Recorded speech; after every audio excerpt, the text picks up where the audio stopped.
Hello! Bonjour tout le monde. Bonjour. Bienvenue sur le récap, social media. Donc un nouveau numéro, donc le numéro 11 si je me trompe pas.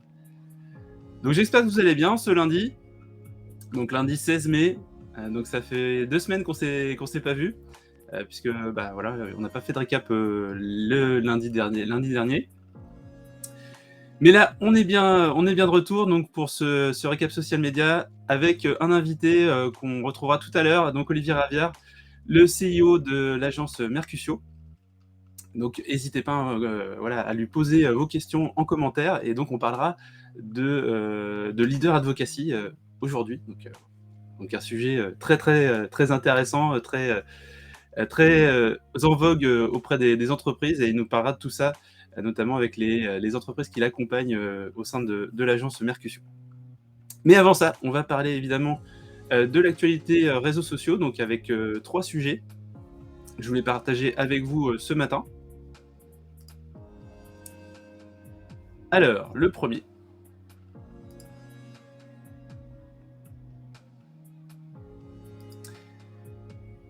Donc parler un petit peu de Instagram. Donc Instagram qui a annoncé, en début de semaine dernière, l'arrivée des NFT. Donc c'est, le patron, justement d'Instagram, donc Adam, Mosseri qui, expliquait que les NFT allaient arriver sur Instagram. J'avoue pour l'instant je n'ai pas vu encore la fonctionnalité, intégrée, sur Insta. Donc elle reste peut-être qu'elle va se déployer dans un premier temps aux États-Unis et peut-être au Canada et d'autres pays anglophones. Mais en tout cas ça a été annoncé. Les NFT arriveront, il y a même, bah, des visuels comme vous voyez.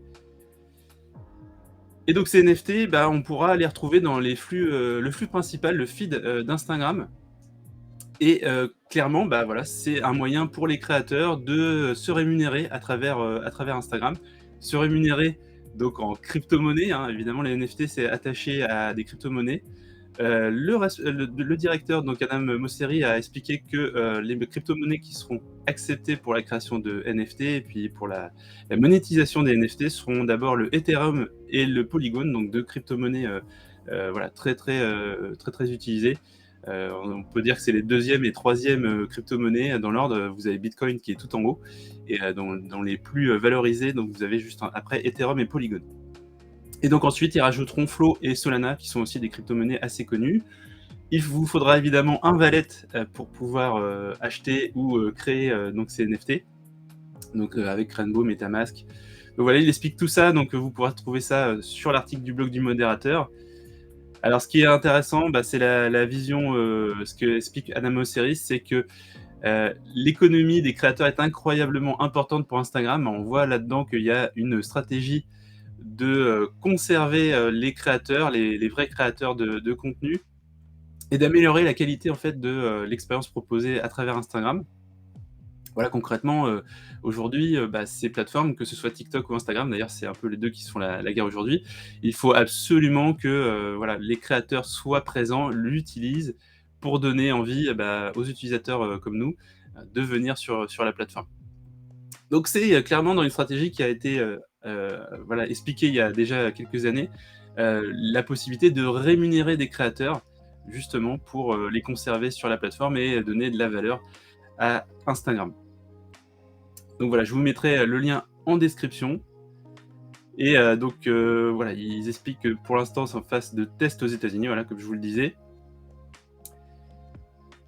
Et aussi, bah, la création de NFT, bah, un peu plus tard. Donc là, on parlait des NFT un petit peu visuels, donc qui seront avec un petit effet brillant en fait, quand ils apparaîtront sur Instagram.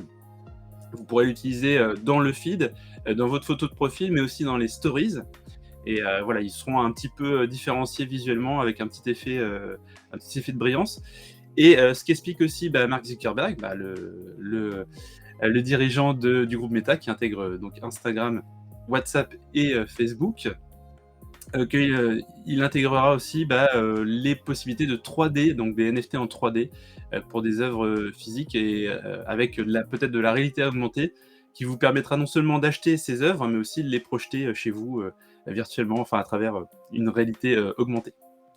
Donc voici pour la première info. Alors Ensuite, deuxième info que je voulais partager avec vous, vous l'avez peut-être vu passer, sur mon LinkedIn, ou en tout cas, il y a beaucoup de gens qui ont relayé cette information-là. Pour LinkedIn, pourquoi LinkedIn va-t-il mettre à jour ses algorithmes? Voilà, sur, le siècle digital, on nous explique, donc c'est Valentin Simineau dans cet article, qui nous explique pourquoi, LinkedIn avait, un intérêt à améliorer son algorithme. Parce que concrètement, ils se sont aperçus, en étudiant un petit peu, la plateforme, l'utilisation de la plateforme, qu'il y avait, clairement des hackers de l'engagement, comme il explique dans cet article, donc c'est intéressant. Ça va donner, moins de place, de ce qui a été déclaré justement au sondage qui était beaucoup, beaucoup utilisé par beaucoup par des profils qui souhaitaient avoir un maximum d'engagement. Donc vous voyez que, là, maintenant, ça va être, plus ciblé. Vous allez avoir des contenus justement où on va la plateforme va essayer justement de vous proposer des contenus qui sont liés à votre réseau et pas moins de sondages de personnes extérieures. Donc là, c'est ce qu'il explique. Nous avons repéré un certain nombre de posts qui demandent ou encouragent expressément la communauté à s'engager avec des contenus via des likes ou des réactions postées avec l'intention exclusive de booster la portée sur la plateforme. Donc là, c'est par exemple, on en voit moins maintenant, hein, mais c'est des posts où vous aviez les réactions affichées. Et en gros, on vous demandait de faire un choix. En choisissant une de ces réactions, ça va être plus ou moins filtré maintenant par l'algorithme, la mise à jour de l'algorithme de LinkedIn. Donc, moi, je pense que c'est une bonne chose, hein, plus de qualité et pas juste utiliser la plateforme pour la plateforme, mais vraiment pour partager de l'information. Donc, n'hésitez pas à me dire ce que vous en pensez dans les commentaires. Tiens, salut Kim. Alors, donc voilà, ça c'était pour LinkedIn. Vous retrouverez en lien dans les commentaires du live et puis sinon sur mon LinkedIn aussi le lien vers l'article du siècle digital. Dernière information. Bah oui, hein, on a parlé il y a 2 semaines avec Mehdi et Antoine Dubuquois, donc Mehdi Bezouine et Antoine Dubuquois qui étaient mes invités pour le live, de Twitter, s'il fallait quitter Twitter. Et donc on a suivi tout ce qui s'est passé avec Elon Musk et notamment sa volonté de racheter le réseau social. Et il y a encore des rebondissements. J'ai encore vu d'ailleurs ce matin, il y a encore une news qui est tombée. Voilà, il décide de suspendre le rachat de Twitter. Alors là, franchement, c'est encore un coup du Elon Musk, hein, comme on le connaît. Il explique en fait qu'il n'est pas trop sûr. Enfin, il voudrait avoir des données concernant des études qui avaient été publiées par Twitter sur le nombre de faux comptes, de comptes fantômes qui existaient sur la plateforme. Il pense que l'estimation de 5% est peut-être erronée. Et donc, il a décidé de justement suspendre son rachat du réseau social. Alors, est-ce que c'est une manœuvre? C'est clair qu'on voit déjà sur l'action Twitter, elle a juste dégringolé dès son annonce. Donc, ça peut être une méthode pour tout simplement essayer de racheter le réseau social à moindre coût, puisque là, sa valorisation a baissé. Et puis aussi pour peut-être assurer les investisseurs de Tesla, son autre société qui est très, très bien cotée, qui avait un peu chuté suite à son annonce justement du rachat de Twitter et l'investissement en milliards de dollars que ça suppose. Donc à suivre. Donc on voit, là justement, c'est un bon exemple qui introduit notre sujet aujourd'hui. Un dirigeant d'entreprise, donc là, bon, c'est Elon Musk, hein, c'est vrai que c'est quelqu'un quand même qui a une grosse influence quand même dans le business, notamment de la tech. Un simple tweet, clairement, influe en fait sur la stratégie, sur la santé de l'entreprise, sur sa valorisation en bourse. Voilà, on voit qu'en fait la communication des dirigeants aujourd'hui a vraiment un impact et très très très importante pour une entreprise. Et voilà, c'est là justement le sujet qu'on voulait évoquer ce matin avec Olivier Ravière.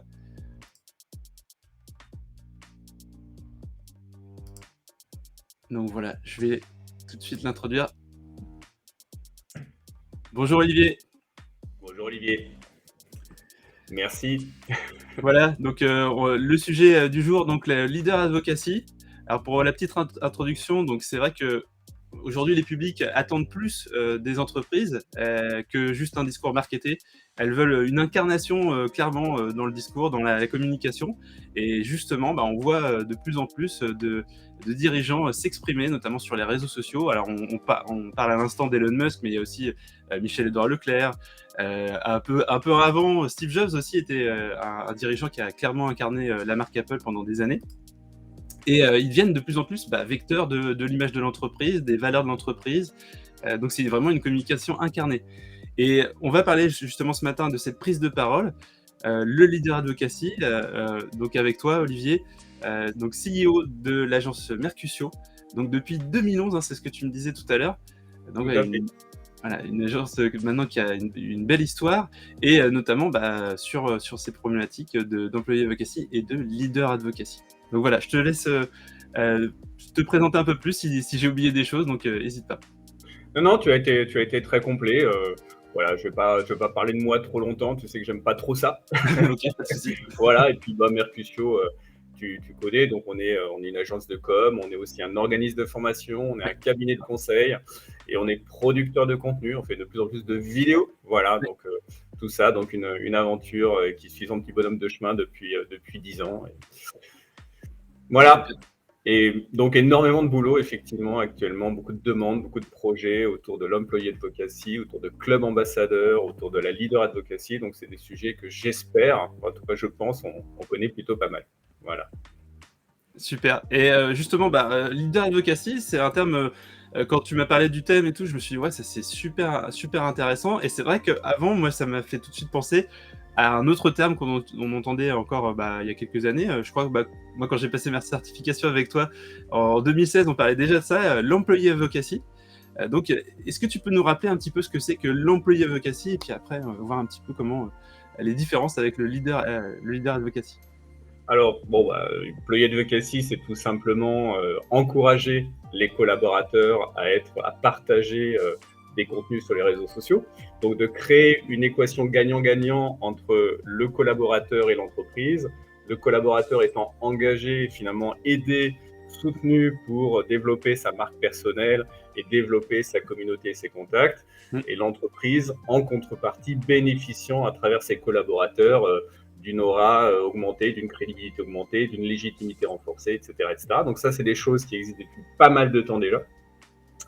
Et puis, forcément, j'ai envie de dire, les dirigeants étant d'un naturel prudent, ce qui est bien normal, c'est ça qu'on leur demande aussi en partie, commencent à se dire, mais tiens, mais c'est marrant, ça marche. Voilà, donc c'est clairement ce qui sous-tend toutes ces démarches de leader advocacy, d'employé advocacy. Puis je rajoute une troisième notion, la notion de club ambassadeur, c'est que ça fonctionne bien. Voilà, mais il n'y a pas de doute là-dessus. Vous travaillez avec un dirigeant sur sa prise de parole incarnée, comme tu utilisais ce mot qui est important, bien rapidement, voire très rapidement, voire dès le premier poste, ça fonctionne bien. Donc, il y a un effet de preuve qui est absolument magnifique et extrêmement rapide. Et du coup, là, ça me fait penser, justement, dans l'enchaînement, est-ce que l'employé advocacy mène au leader advocacy ? Est-ce que on peut démarrer par les dirigeants d'abord comment ça se passe pour l'expérience ? Ouais, alors ça c'est une bonne question. Moi, j'ai envie de te dire non, ça dépend vraiment du secteur. Ça dépend vraiment de quels sont les enjeux. Il y a des secteurs sur lesquels tu as vraiment besoin d'expertise, d'autres sur lesquels tu as des entreprises qui sont extrêmement alignées. Donc, c'est des histoires de contexte, ça. Moi, je ne crois pas qu'il y ait un ordre théorique par rapport à ça.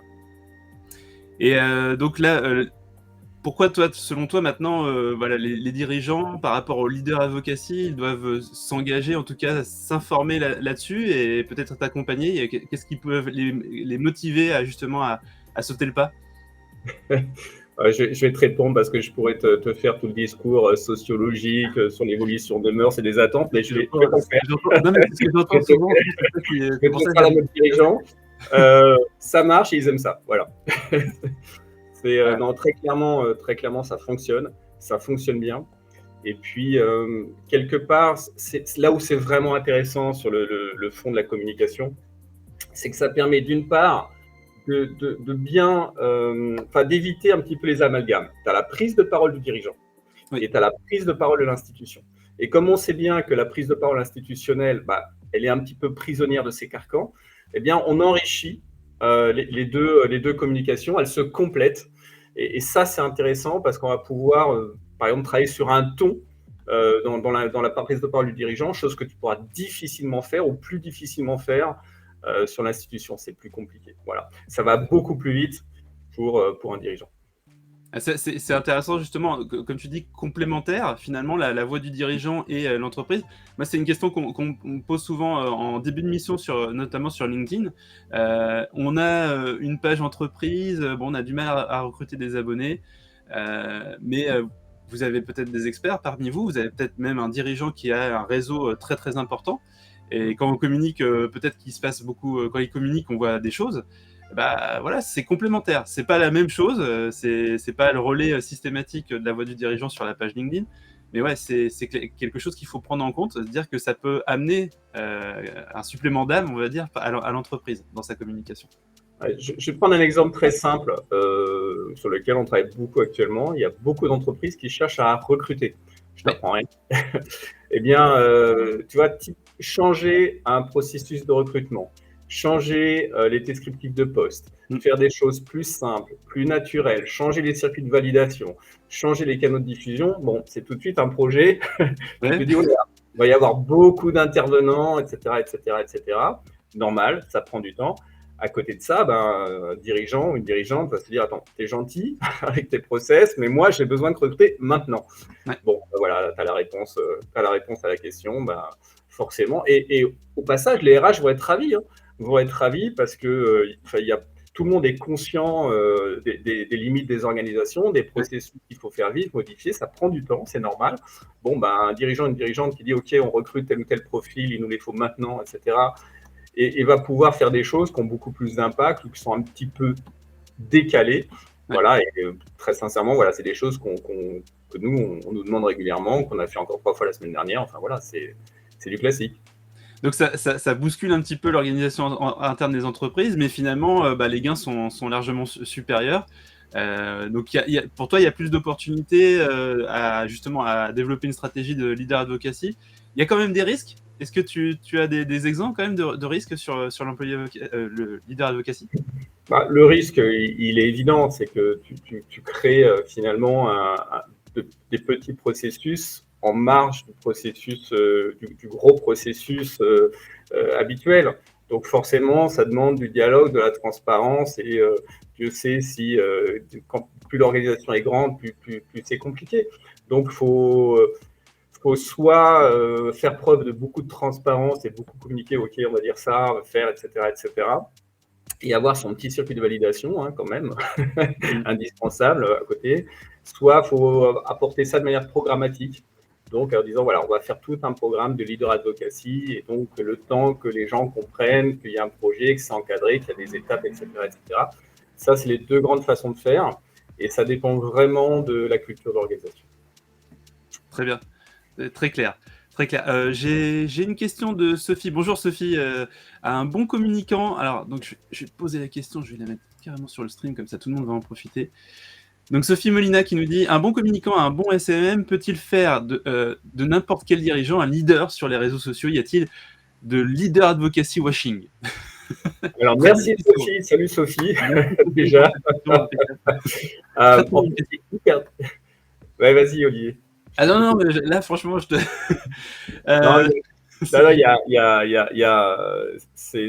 En fait, c'est très simple. Et c'est ça la magie des réseaux sociaux. C'est-à-dire que tu aides un ou une dirigeante à prendre la parole. Et en fait, très rapidement, parce que nous sommes des animaux sociaux, tu vas tout de suite voir si la personne a un certain degré de popularité dans son réseau. Voilà, c'est comme ça. Tu as des gens qui vont prendre la parole et ça ne va pas résonner. Et d'autres personnes où ça va marcher tout de suite. Et ça, moi, j'ai aucun jugement de valeur par rapport à ça. Mais il y a des personnes dont la communication est attendue et d'autres beaucoup moins. Voilà. Il y a des années d'histoire derrière. Je ne vais pas faire de psychanalyse. Non, mais... c'est comme ça. Tu le vois tout de suite. Donc, en général, l'engagement sur les postes de ces personnes ne ment pas. Voilà, et tu le vois tout de suite. Et ce qui est compliqué aussi, c'est quand on accompagne des dirigeants comme ça sur les réseaux sociaux, ils vont attendre des résultats, et effectivement, si bah, si ça fonctionne pas, si le réseau résonne pas à leur communication, bah, on se retrouve quand même des fois en difficulté. Mais ouais, là, on dépasse juste de la technique pure digitale, même si on connaît pas mal de ficelles. Mais clairement, ouais, c'est quelque chose, comme tu dis, c'est lié à l'humain, à la personne qui communique, quoi. Tu vois, honnêtement, hein, encore une fois, c'est du vécu. Quand tu commences à aider quelqu'un à poster ou à poster pour quelqu'un, ghostwriting, hein, voilà. De toute façon, à partir du moment où tu mets en place les techniques d'écriture qui fonctionnent bien sur LinkedIn, par exemple, oui, pour ne pas le citer, bon, bah, tout de suite, ton post, il marche. Ça, c'est acquis. Parce que tu auras publié au bon moment, avec les bonnes techniques, etc. Donc, tout de suite, un effet booster. Mais toi, qui as l'habitude, tu vois si cet effet booster, de quelle nature il est par rapport à la taille des contacts, etc., etc. Donc, on voit tout de suite qui a vraiment du potentiel et qui en a un petit peu moins. D'accord. Alors, évidemment, c'est quelque chose un jugement qu'on garde un petit peu pour nous. Parce que surtout, on n'a aucun jugement de valeur par rapport à ça. C'est évident. Hein, on va bien se défendre de penser, d'avoir un jugement sur la personne elle-même. C'est hors de question. Mais évidemment, on sait qu'il y a des personnes qui passent mieux que d'autres. On le voit tout de suite. Super, merci Sophie en tout cas pour ta question. Bah, en fait, ça enchaîne sur une que j'avais. Comment convaincre son COMEX de se lancer dans une stratégie de leader advocacy? Voilà, si la personne, le dirigeant n'est pas du tout connecté, qu'est-ce qu'il va faire qu'on va réussir à le convaincre finalement de commencer une communication sur les réseaux sociaux en son nom? Bah, écoute, moi j'ai déjà j'ai envie de te dire que s'il n'y a pas d'envie au départ, c'est pas la peine d'essayer de les convaincre. Voilà. Après, la grosse astuce, hein, toujours au sein d'un COMEX, c'est de créer un petit peu un effet d'émulation. Donc, commencer par travailler sur une personne, voilà, qui va tout de suite devenir visible, ce qui va donner des idées aux autres. Et puis, à partir d'un moment où tu vas avoir cette demande-là, dire, OK, il y a une personne qui a pris la parole, ça a bien marché. On va dire, par exemple, la directrice des ressources humaines, parce qu'elle a des enjeux de recrutement importants et qu'elle a envie de le faire. Et puis, il y a son collègue ou sa collègue d'une autre fonction, je dis n'importe quoi, à la prod, parce qu'il y a des enjeux de recrutement également, donc connexes, mais sur de l'expertise métier, etc. Donc, tu as un effet d'émulation qui se crée rapidement. Ça marche très bien. Et puis, à un moment, tu vas dire, bon, bah écoutez, puisque vous avez l'air d'être un petit peu volontaire, on a une cartographie des sujets. Voilà, parce que souvent, il y a beaucoup de demandes d'aller sur tel ou tel ou tel sujet, mais l'institution, elle a du mal à parler, à incarner, à porter tous ces sujets. Voilà. Et donc, c'est là où on va créer un partenariat gagnant-gagnant, c'est entre quels sont les sujets qu'on doit porter et qui doit les porter. Et quel est le rôle de l'institution et quel est le rôle des dirigeants. Voilà. Pour moi, c'est dans cette cartographie des sujets, dans cette stratégie éditoriale qu'on va trouver des arguments convaincants pour mettre en place de la leader advocacy. Et donc en fait, c'est en plusieurs phases, hein, de ce que je comprends, c'est que vous vous accompagnez, il y a beaucoup d'étapes en fait dans le processus de leader advocacy. Il y a une connaissance du secteur, du marché, du contexte de l'entreprise, je pense, que vous réalisez. Et puis, il y a la partie accompagnement du dirigeant. Comment ça se passe exactement, concrètement? Bien. Non, honnêtement, j'ai pas une enfin, nous n'avons pas une façon de faire. C'est ce que tu veux, ça dépend vraiment de la culture de l'organisation. Est-ce que l'organisation a une culture assez décentralisée dans laquelle les opérationnels ont un petit peu de liberté, auquel cas ça va très vite? Est-ce qu'on a une culture au contraire plutôt de contrôle, de centralisation, etc. Auquel cas, eh bien, on va jalonner le processus de prise de parole avec des étapes, des pilotes, etc., etc. Donc, franchement, je crois qu'il ne faut surtout pas avoir une façon de faire, mais en général, il y a des étapes qui sont bien, qu'on retrouve souvent. Voilà. La plus importante, pour moi, c'est de réussir. Enfin, j'en vois deux. La première, c'est de bien réussir le lancement de un ou deux porte-parole, un ou deux dirigeants, voilà, que ça se passe bien, que le retour soit positif, que le processus soit bien rodé, etc. Et le deuxième qui est clé, c'est ce qu'on évoquait tout à l'heure, c'est un petit peu commencer à cartographier les sujets de prise de parole et se répartir un petit peu les rôles. Très bien, très clair. Bah, écoute, Donc est-ce qu'on a bien répondu? Je regarde, je reviens sur la question de Sophie. Y a-t-il des leaders advocacy washing? En gros, est-ce que tu as voilà, du coup, à force de pousser, les dirigeants à communiquer, est-ce que des fois c'est pas finalement, voilà, ça sert à pas à grand chose, juste à avoir des employés qui félicitent le dirigeant, Alors, tu as ce phénomène qu'on connaît bien tous de e-faillotage, ça on en a bien conscience. Ça, Oui, oui, j'ai des entreprises en tête là d'ailleurs. D'ailleurs, voilà. Donc, ce phénomène-là, on le connaît bien. Bon, c'est normal. Non, la bonne nouvelle, c'est que les dirigeants sont des gens quand même très occupés. Voilà. Donc, je pense qu'ils ont naturellement une espèce d'autocontrôle pour éviter d'en faire trop. Voilà, et c'est plutôt nous qui devons de temps en temps revenir dans tiens, ça fait longtemps qu'on n'a pas pris la parole, est-ce que tu n'as pas un sujet en ce moment de telle ou telle nature? Ah si, oui, tu as raison. Et voilà.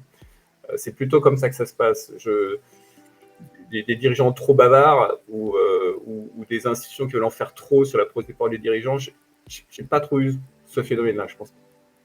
Et puis à contrario, il y a aussi un risque quand il y a une forte incarnation comme ça du dirigeant, de la parole de l'entreprise à travers le dirigeant, quand celui-ci s'en va de l'entreprise, quitte l'entreprise. Est-ce que pour toi c'est un peu compliqué? Comment justement les limites du leader advocacy à ce moment-là, comment ça se passe? Bon, non, déjà c'est normal. Ouais, Rien ne nous partie de la vie d'une personne. non, c'est pour ça qu'il faut qu'il y ait un programme. Il ne faut pas être tributaire. Mais peut-être que le successeur ou la successeur sera encore meilleur. En fait, franchement, c'est vraiment pas quelque chose qui m'inquiète. Voilà. Par contre, voilà, la nature est horreur du vide. Quelqu'un qui avait une forte prise de parole s'en va, faut tout de suite veiller peut-être à ce que la personne qui va être son successeur, on vérifie son appétence à cette prise de parole. Ouais, et puis donc là, adapter à nouveau, parce que comme c'est incarné, il faut que ça soit cohérent aussi avec la personne. Donc si on part d'un communicant, je sais pas, comme Michel-Édouard Leclerc, oui, c'est clair que la personne qui prendra la parole par la suite, ça, voilà, il va avoir du travail à faire pour être à hauteur, quoi. Donc, mais bon, ça, voilà, ça fait partie du jeu du leader advocacy. Bon, si tu remplaces Michel-Édouard Leclerc, tu as surtout intérêt à ne pas faire comme lui. Voilà. Donc là, j'ai envie de te dire, au contraire, c'est presque une opportunité de changer un peu les choses et d'aller sur un autre terrain. Mais bon, voilà, c'est un vaste débat. Non, mais en tout cas, ça commence par un travail par un dialogue avec la personne pour justement définir sa ligne éditoriale. On a une autre question, une dernière question, parce qu'il est déjà 9h30. Une question de quelqu'un que tu connais peut-être, certaine Delphine de Diesbach. Donc, il nous pose une question: passer de leader advocacy à leadership d'opinion, mais ça nécessite un engagement profond et donc durable. Alors, c'est pas forcément une question, mais est-ce que tu veux rebondir sur le commentaire de Delphine? Non, Delphine connaît bien ces sujets, donc voilà, pour moi, c'est effectivement Merci Delphine, tu nous inscris dans une prospective. Donc, effectivement, il y a de la leader advocacy, c'est des programmes, c'est des actions qui se mettent en place assez rapidement. Leadership d'opinion, c'est autre chose. Voilà. Mais je pense que le leader advocacy, c'est une façon de faire émerger du leadership d'opinion qui va bien. Parce que ce qu'il ne faut jamais oublier, c'est que le leader advocacy, c'est le leader qui parle à son réseau. Oui. Et donc, après, par viralité, on atteint une certaine audience, etc. Mais il y a bien des étapes. Voilà, c'est une ouverture. Delphine a tout dit. C'est un début et on va vers ça. Et ça va être peut-être une façon d'avoir un petit peu une pépinière de gens qu'on va continuer à faire grandir et qui vont prendre confiance et qui vont continuer à travailler sur leur leadership d'opinion. Super. Écoute, on va terminer là-dessus. En tout cas, merci Olivier pour être venu passer une tête donc au Récap Social Media. Franchement, c'était très sympa de t'avoir. Et puis, voilà, pour les questions leader advocacy, donc vous avez entendu, l'agence Mercutio. N'hésitez pas à les contacter là-dessus. Ils sauront vous accompagner sur ces questions-là.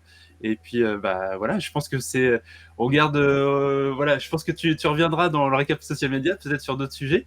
Mais en tout cas, merci à toi d'être venu ce matin. Et puis, merci à tous les gens qui nous ont suivis sur ce live. Merci à toi, Olivier, c'était très sympa. Merci, à très bientôt tout le monde, et puis n'hésitez pas à regarder ce live en replay donc sur vos plateformes de podcast préférées. Et puis je vous dis à très bientôt, peut-être lundi prochain avec un sujet là qui tournera plus sur les évolutions de Google avec la mise à jour de Google Analytics, la 4, GA4. Donc c'est pas tout à fait connecté aux réseaux sociaux, mais on verra qu'il y a quand même des choses. Voilà. Allez, à très bientôt.